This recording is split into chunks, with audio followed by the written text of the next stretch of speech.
Excelente, bem-vindo para todos vocês.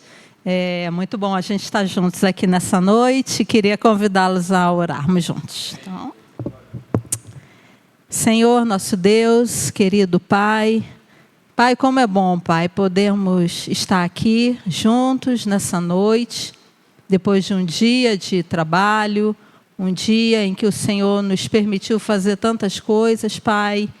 Pai, agora podermos nos reunir, nos encontrar como família, como irmãos na fé. Pai, para nós é uma alegria, é um bálsamo, Pai, podermos usufruir da comunhão que temos como família, nos animarmos, nos encorajarmos, Pai, compartilharmos das nossas vidas. Pai, mais do que isso, Pai, podermos Te adorar, podermos ouvir a Sua palavra, podermos ser alimentados e conduzidos pela Sua palavra, Pai. Obrigada, Deus, porque é um privilégio para nós, Pai, tudo que temos recebido do Senhor. Nossa oração é de muita gratidão ao Senhor, Pai, por tudo que o Senhor tem feito por nós, Pai, pelas nossas vidas, Pai, por tudo que temos podido viver e aprender com o Senhor, Pai. Fica, por favor, Pai, com esse culto e que o Senhor, Pai, possa falar, Pai, aos nossos corações e que possamos sair daqui ainda mais convictos, fortalecidos e direcionados, Senhor, pela Tua palavra e pela Sua vontade, Pai.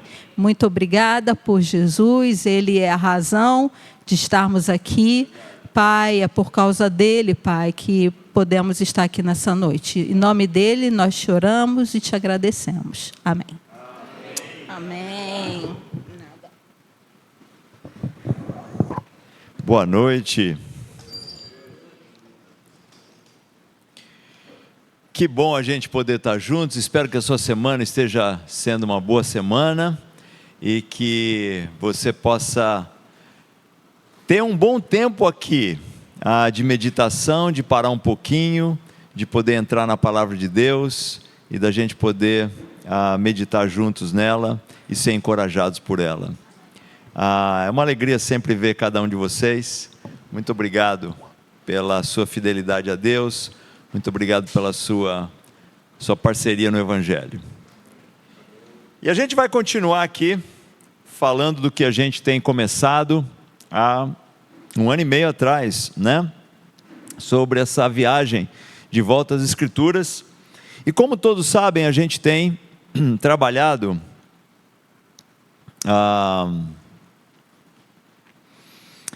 falando sobre movimentos carismáticos, e a gente tem usado o primeiro movimento carismático do qual se tem documentado, que foram exatamente os montanistas. Então a gente tem falado sobre eles nos nossos últimos encontros, e a gente falou, por exemplo, sobre a questão do que é carisma, né? Carisma é uma palavra que foi praticamente só usada por o apóstolo Paulo, né? Ou primordialmente usada pelo apóstolo Paulo, nas cartas dele, que nada mais é do que um presente, né? Algo recebido livremente, concedido livremente, algo oferecido gratuitamente, e que no caso se foi usado para denominar alguns dons, né, espirituais, no caso em muitos deles dons miraculosos, e Paulo usa essa palavra então carisma, né, no grego, daí vem a palavra carismático. Então movimentos carismáticos são movimentos que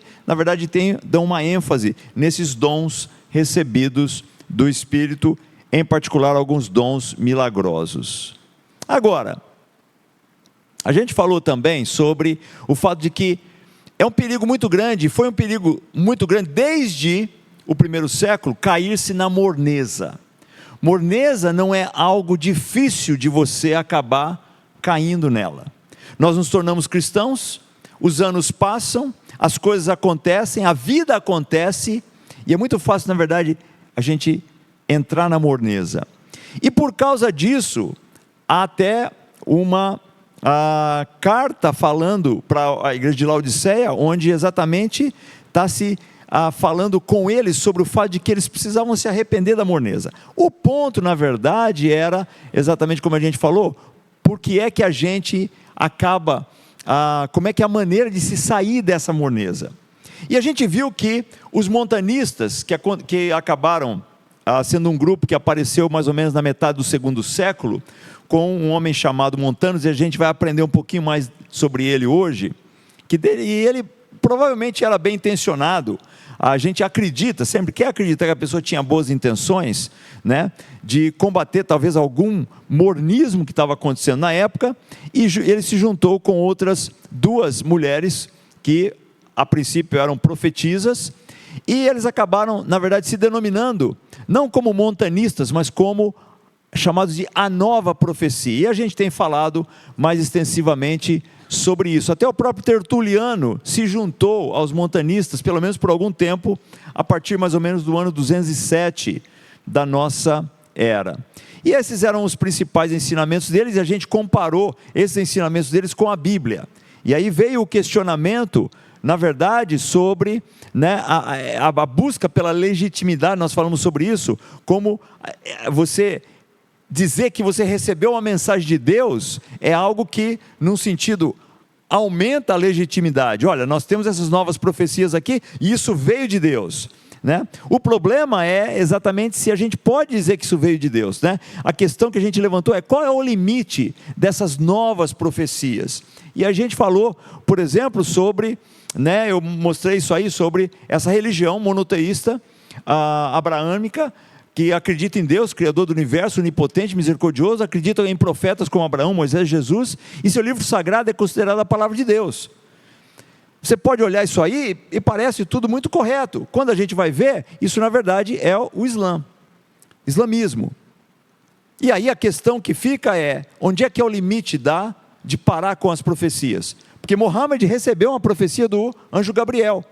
E através dessa profecia do anjo Gabriel foi que ele colocou o que agora deveria ser a nova profecia aos olhos dele. Jesus foi um profeta, mas Mohammed foi o último profeta. Então onde é que param essas profecias? E aí a gente falou, olha, Alcides, mas a gente está falando de profecias dentro do cristianismo. Mas a pergunta continua a mesma, qual é o limite dessas novas profecias? O próprio Paulo, nós falamos em Gálatas 1, versículo 8 e 9, diz assim: mas ainda que nós, ou um anjo do céu, pregue um evangelho diferente daquele que lhes pregamos, que seja amaldiçoado. Como já dissemos agora, repito, se alguém lhes anuncia um evangelho diferente daqueles que já receberam, que seja amaldiçoado. É interessante que ele usa essa palavra anjos, né? Porque a gente sabe que alguns grupos, mesmo dentro do cristianismo, têm usado novas visões de anjos.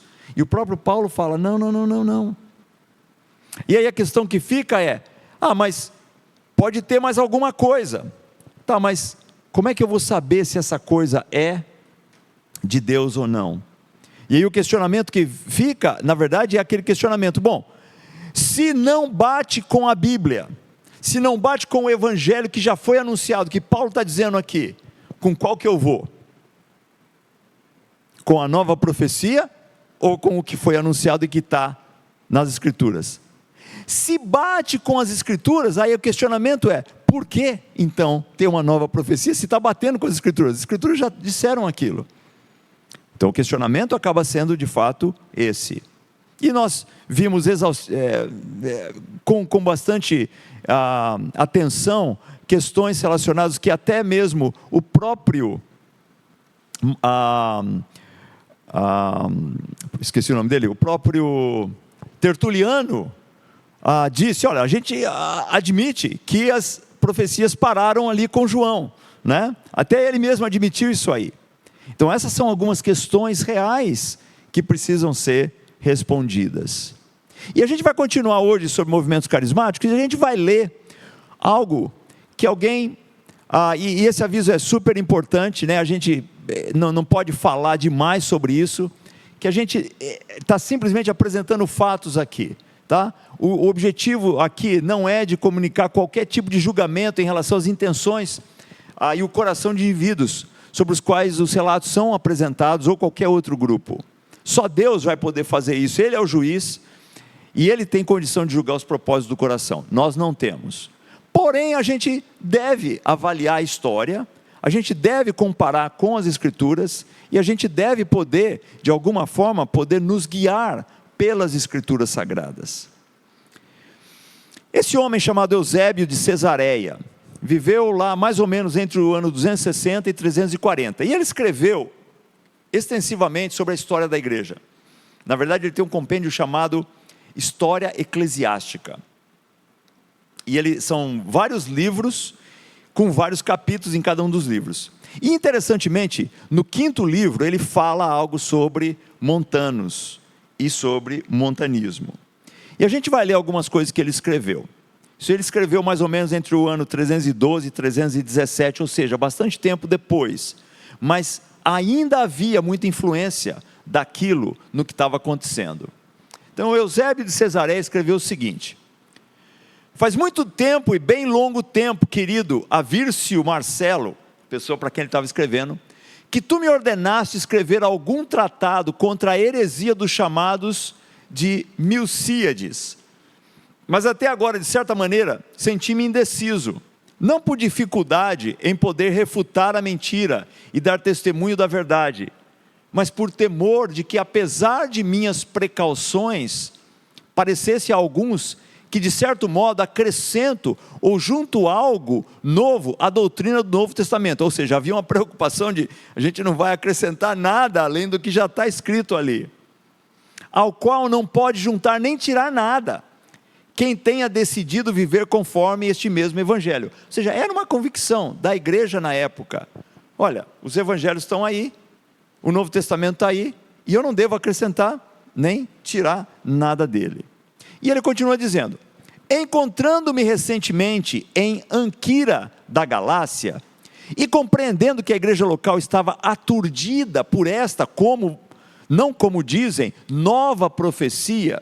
De novo, a gente vê que tinha algumas coisas aqui acontecendo com respeito à nova profecia. Mas mais propriamente, como se demonstrará pseudo-profecia. Ou seja, a posição da igreja tradicional era: olha, essas novas profecias precisam ser muito questionadas, isso aí. Enquanto nos foi possível e com a ajuda do Senhor, durante vários dias, discutimos intensamente sobre estes mesmos homens e sobre os pontos propostos por eles. Tanto que a igreja encheu-se de alegria e ficou robustecida na verdade, enquanto que os contrários eram rechaçados na hora e os inimigos abatidos. Em consequência, os presbíteros do lugar pediram que lhes deixássemos alguma nota do que havia sido dito, contra os que se opõem à doutrina da verdade, achando-se também presente nosso copresbítero Zotico, o de Otreno. Otreno é um local de onde era esse presbítero Zodico. Mas nós não o fizemos. Em troca, prometemos escrevê-lo aqui, com a ajuda de Deus, e enviá-lo com toda a presteza. Depois de expor no começo isto, e em seguida algumas outras coisas, segue adiante e narra a causa da mencionada heresia desta maneira. Então, ele estava narrando o que se passou. Agora bem, sua conduta e sua recente ruptura herética a respeito da igreja, tiveram como, disse que existe uma certa aldeia chamada Ardabal, naquela parte da Mísia, que faz fronteira com a Frígia. Lembra que a gente falou que o pessoal lá dos montanistas eram frígios, né? Dizem que foi lá, quando Grato era procônsul da Ásia, um recém-convertido chamado Montano, por seu desejo insaciável de liderança, deu ao adversário uma oportunidade contra ele. E ele ficou fora de si, e subitamente, em uma espécie de frenesi e êxtase, delirou e começou a balbuciar e proferir coisas estranhas, profetizando de maneira contrária ao costume constante da igreja, transmitido pela tradição desde o princípio. Então ele está descrevendo aqui o que era que se viu lá na Frígia, com essa pessoa chamada Montano, e é o que estava se passando ali. Ele está relatando o que ele ouviu sobre isso. Alguns dos que ouviram suas falsas palavras naquela ocasião se indignaram e o repreenderam, dizendo que ele estava possuído, dominado por um demônio e guiado por um espírito enganador, perturbando a multidão. Proibiram-no de falar, lembrando-se da distinção feita pelo Senhor e de sua advertência, para que se guardassem vigilantes contra a vinda de falsos profetas. Então essa foi a posição de alguns. Por outro lado, outros, porém, imaginando-se possuídos pelo Espírito Santo e com dom profético, exultaram e se envaideceram. Esquecendo-se da distinção feita pelo Senhor, desafiaram o espírito insano, insidioso e enganador, e foram por eles ludibriados e iludidos. Por isso, ele não pôde mais ser contido, assim como permanecer em silêncio. E a gente vê a divisão que aconteceu. Então você tinha um grupo apoiando Montano, tinha um outro grupo contra Montano. Essa é a história. Essa é a história que acompanha a igreja, né? Onde você acaba ficando ali incerto sobre: isso aqui é de Deus, isso aqui não é de Deus. Isso aqui é o Espírito Santo, isso aqui é outro tipo de espírito. Nós falamos em várias aulas atrás sobre que era um dom, na verdade, que se tinha no primeiro século, o dom de discernir espíritos, né? Por quê? Porque sabia-se que outros espíritos podem influenciar também. Mas seja como for, o ponto que eu estou trazendo aqui é o ponto de que é essa a realidade que acaba tendo que se enfrentar. E aí a única escolha que nós temos que fazer é se nós podemos confiar naquilo ou não. E a única maneira de fazê-lo é se a gente compara com a Bíblia ou não se compara com a Bíblia. Ou se aquilo está sendo de acordo com a Bíblia ou não está sendo de acordo com a Bíblia. Essa é a única maneira que nós podemos saber se algo está sendo vindo de Deus ou não. Mesmo que pareça fazer muito sentido. A comparação com a Bíblia é, na verdade, a única coisa que nós temos. Mas algo interessante aqui é o que ele fala aqui num detalhe. Ele fala: e ele ficou fora de si, e subitamente, em uma espécie de frenesi e êxtase, delirou e começou a balbuciar e proferir coisas estranhas, profetizando de maneira contrária ao costume constante da igreja. Então a gente sabe que a igreja não tinha esse costume, mas era algo que ele trouxe, que ele começou a fazer. E aí provavelmente a gente tem o primeiro relato do que hoje é conhecido como glossolalia. O que é isso, glossolalia? Bom, vamos ver um pouquinho sobre isso. O que seria glossolalia? Do grego glossa, que significa língua. Língua. Tanto a língua como parte da anatomia humana, quanto a língua como um determinado idioma. É a mesma coisa que a gente usa aqui, a gente usa da mesma forma. Você pode falar de língua como se fosse sua língua física, como você pode falar de línguas como alguém que fala várias línguas, né? No grego, usava-se também da mesma forma. Então esse termo glossa ou glossai, plural, poderia ser usado para descrever a língua física ou a língua como um idioma falado. E aí, pessoal, nós sabemos que o termo glossolalia deriva do grego glossa, língua, e lalia, falar ou tagarelar, tá? Então você junta os dois e você tem aí nada mais, nada menos do que falar em línguas, né? Agora, glossolalia segundo a definição, é a emissão de sons fluentes, porém ininteligíveis, articulados como fala, frequentemente associados a transe religioso ou fervor espiritual. Fenômeno conhecido popularmente como falar em línguas. Então, glossolalia é um termo que acabou sendo usado no mundo religioso para descrever o que, de muitas formas, é colocado como se falar em línguas, tá? Agora, nós vamos ver aqui qual seria a diferença entre glossolalia e xenoglossia. Esse prefixo xeno está sendo bem usado hoje em dia, né? Xenoglossia, o que seria um, o que seria o outro? A gente já viu sobre glossolalia. Diferentemente de glossolalia, Xenoglossia refere-se à suposta capacidade de falar um idioma humano, real, que a pessoa nunca aprendeu. Então a diferença é que um é algo que você não entende, o outro é algo que é entendível por algum povo, algum grupo, só que a pessoa que está falando nunca aprendeu aquilo lá. E aí, pessoal, a questão que nós temos é, de qual dos dois a Bíblia está falando quando menciona falar em outras línguas? Ela está falando sobre glossolalia ou ela está falando sobre xenoglossia? E aí a gente vai ver algumas coisas sobre isso hoje. Atos capítulo 2, começando no versículo 1, nós lemos o seguinte: quando chegou o dia de Pentecoste, estavam todos reunidos em um só lugar. De repente veio do céu um som, como de um vento muito forte, e encheu toda a casa, na qual estavam sentados. Isso aqui é Pentecoste lá que foi anunciado por Jesus, foi anunciado pelos profetas e agora estava acontecendo. Apareceram línguas de fogo. Interessantemente, essa língua de fogo, né? O nome é usado glossa, tá? É o mesmo nome, tá? Que se separaram e pousaram sobre cada um deles.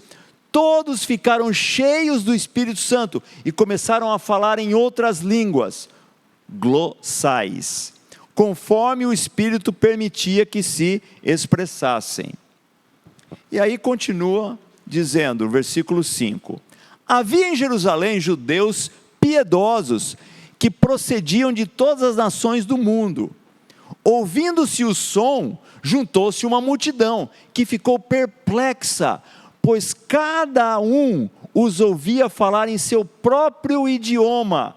O idioma aí é dialecto, que é a mesma coisa que a gente usa, né? Atônitos e maravilhados perguntavam: não são galileus todos estes que estão falando? Então como os ouvimos, cada um de nós, na nossa língua, dialecto materna? Então a questão que fica era, qual dos dois que era?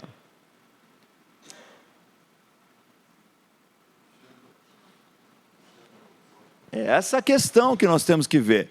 O que estava acontecendo em Pentecostes, parecia que era uma língua existente, conhecida, e que as pessoas que estavam falando nunca tinham estudado sobre aquilo. Daí o grande poder que existia naquilo ali. E aí a gente vai pegar aqui outras versões para ver o que eles dizem. Alguns dizem que o King James é a melhor delas. Diz o seguinte, versículo 4: e todos foram cheios do Espírito Santo e começaram a falar em outros idiomas, conforme o Espírito Santo lhes concedia falar. E em Jerusalém estavam habitando judeus, homens religiosos de todas as nações debaixo do céu. E quando isso foi amplamente divulgado, juntou-se uma multidão e estavam confusos, porque cada homem os ouvia falar em seu próprio idioma. E todos eles estavam atônitos e maravilhavam-se, dizendo uns aos outros: vede, não são galileus todos esses que falam? Como ouvimos cada homem em nosso próprio idioma em que nascemos? Ou seja, eram línguas que as pessoas já tinham ouvido falar sobre elas. O poder estava no fato de que as pessoas nunca tinham estudado. Imagine você chegando hoje aqui e conseguindo falar em russo, de modo que uma pessoa que nasceu na Rússia pudesse agora entender você claramente. Ou seja, a mensagem estava sendo anunciada para todas as pessoas que estavam ali naquela ocasião e que falavam línguas diferentes. E eles estavam entendendo na sua própria língua. Vamos pegar aqui a Almeida, Revista e Corrigida, tradução muito tradicional. E todos foram cheios do Espírito Santo e começaram a falar em outras línguas, conforme o Espírito Santo lhes concedia que falassem. E em Jerusalém estavam habitando judeus, varões religiosos de todas as nações que estão debaixo do céu. E correndo aquela voz, juntou-se uma multidão e estava confusa, porque cada um os ouvia falar na sua própria língua. Imagina a confusão, cara, eu estou ouvindo. Tradução simultânea sem ter fone. É isso que estava acontecendo ali. E ele continua, e todos pasmavam e se maravilhavam, dizendo uns aos outros: pois que não são galileus todos esses homens que estão falando? Ou seja, esses caras são galileus, eles só sabem falar uma língua. No entanto, como pois os ouvimos, cada um na nossa própria língua em que somos nascidos? Pega uma tradição católica então. Ficaram todos cheios do Espírito Santo e começaram a falar em outras línguas, conforme o Espírito Santo lhes concedia que falassem. Achavam-se então em Jerusalém judeus piedosos de todas as nações que há debaixo do céu. Ouvindo aquele ruído, reuniu-se muita gente e maravilhava-se de que cada um os ouvia falar na sua própria língua. Profundamente impressionados, manifestavam a sua admiração. Não são porventura galileus todos esses que falam? Como então todos nós os ouvimos falar, cada um em nossa própria língua materna? Claramente a língua era uma língua entendível, que um povo falava. Não era algo que ninguém sabia o que era aquilo. Numa versão um pouco mais moderna, todos ficaram cheios do Espírito Santo e começaram a falar em outras línguas, conforme o Espírito os habilitava. Era uma ação do Espírito isso. Naquela época, judeus devotos de todas as nações viviam em Jerusalém. Quando ouviram o som das vozes, vieram correndo e ficaram espantados, pois cada um deles ouvia em seu próprio idioma. Muito admirados exclamavam: como isto é possível? Estes homens são todos galileus, e no entanto, cada um de nós os ouve falar em nosso próprio idioma. Partos, Medas, isso aí é a continuação, depois do que a gente leu, voltando para a Nova Versão Internacional. Partos, Medas e Elamitas, habitantes da Mesopotâmia, da Judéia e da Capadócia, do Ponto e da província da Ásia, da Frígia e da Panfilha, do Egito e das partes da Líbia, próximas a Cirene, visitantes vindos de Roma. Estava todo mundo ali, tanto judeus como convertidos ao judaísmo. É o caso lá do etíope, lembra do etíope lá, que veio para adorar, né? Tinha ido lá em Jerusalém, tinha sido convertido ao judaísmo. Cretenses e árabes, quer dizer, era muita gente, muitas línguas. Nós os ouvimos declarar as maravilhas de Deus na nossa própria língua. Então a gente está falando da Organização das Nações Unidas aqui, e cada um com seu fonezinho e todo mundo ouvindo na sua própria língua. Isso é poderoso demais, poderoso demais. Claramente, pessoal, eles estavam presenciando um caso de xenoglossia, não de glossolalia. Isso é óbvio, não tem como você ver diferentemente. Não era glossolalia, tá? Era xenoglossia. Línguas diferentes que eram faladas por nações, mas que agora estavam sendo faladas por pessoas que não estudaram aquela língua. Poderosíssimo o que estava acontecendo. E aí, sobre glossolalia versus xenoglossia. O uso da palavra glossais, no sentido de falar em línguas estranhas, é encontrado nos livros de Atos e de 1 Coríntios. Basicamente, é onde você encontra. Tá? É essa expressão, né, de línguas estranhas. Não existe nenhuma indicação, pessoal, de que as demais menções em Atos e em 1 Coríntios se refiram à glossolalia e não à xenoglossia. Não existe nenhuma indicação. Não dá para dizer, não tem nenhum texto em Atos e em 1 Coríntios, que é onde você encontra essas menções no Novo Testamento, que só lá em Atos 2 era xenoglossia, e que nos outros se via também glossolalia. Não, na verdade, é de se assumir que todas eram xenoglossia. Por quê? Porque era o que aconteceu desde o início. Qual seria então o propósito de glossolalia? Essa é a questão. Hoje, na verdade, o que a gente tem presenciado é glossolalia, não xenoglossia. Talvez você tenha conhecido alguém que não estudou uma língua e começa a falar aquela língua, sem estudar. Eu nunca presenciei isso.